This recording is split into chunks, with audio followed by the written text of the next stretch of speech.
This is how you install our March Ants Mini Super Sticker Set. Place the stickers in the sequence and pattern you desire, in this case starting with the movement words.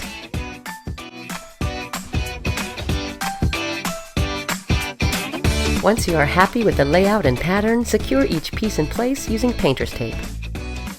Lift, peel, and lower sticker into position. If your sticker has a white mask paper rub, use the hand tool, working from the center towards the edges.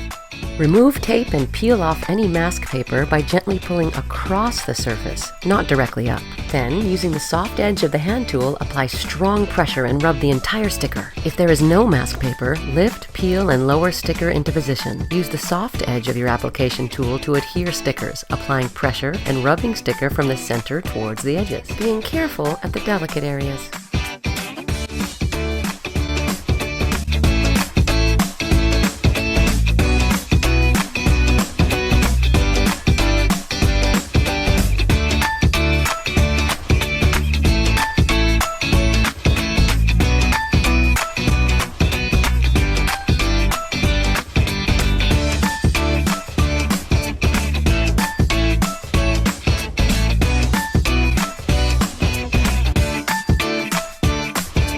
Job well done. Please read and follow all written instructions provided and contact us if you have any questions.